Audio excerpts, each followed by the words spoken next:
Hi வழக்கம் போல் பாருங்கள், பாப்பா கோலம் போட ஆரம்பிச்சிட்டாங்க. எழுந்திரிச்சோன்னே சூப்பராகவும் அழகாக கலர் கொடுத்து டெக்கரேஷனோட போட்டுட்ருக்காங்க. சென்னையை பொறுத்த வரைக்கும் பிளாட்டில் இருந்தாலும் சரி, அப்பார்ட்மெண்ட் இருந்தாலும் சரி, குட்டி குட்டி குளம் தாங்க போட முடியாது. நம்ம வீட்டு குளம், அங்கே பாருங்க பக்கத்து வீட்டு குளம், அவ்வளோதான். சின்னதாக அவங்க வீட்டு வாசலுக்கு அந்த மாதிரி போட்டு வந்து கோலம் போட்டாச்சு.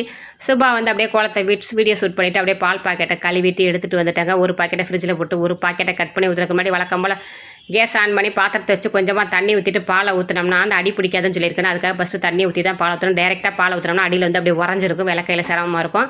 ஒரு பாக்கெட்டு பச்சை கலர், ஒரு பாக்கெட் பாருங்கள் ப்ளூ கலர். இந்த பச்சை கலரை நம்ம கொஞ்சம் தண்ணி ஊற்றி காப்பி போடலாம்.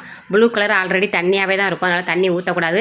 குழந்தைங்களுக்குலாம் நீங்கள் பாக்கெட் பால் வாங்கி கொடுத்தீங்க அப்படின்னா ப்ளூ பால் மட்டும்தான் வாங்கி கொடுக்கணும். பச்சை பால் கண்டிப்பாக கம்பல்சரியாக கொடுக்கக்கூடாது. டாக்டர் வந்து ப்ளூ பால் தான் கொடுக்கணும்னு சொல்கிறாங்க.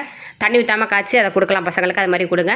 காஃபியை போட்டு குடிச்சாச்சு. நேற்று நைட்டு சப்பாத்தி சுட்டுச்சு இல்லைங்க பாப்பா, அந்த சப்பாத்தி மீதம் ஆகிடுச்சு. அதை வச்சு இன்றைக்கி காலையில் டிஃபன் செஞ்சலான்னு முடிவு பண்ணிச்சு. 10 சப்பாத்தி இருக்குது.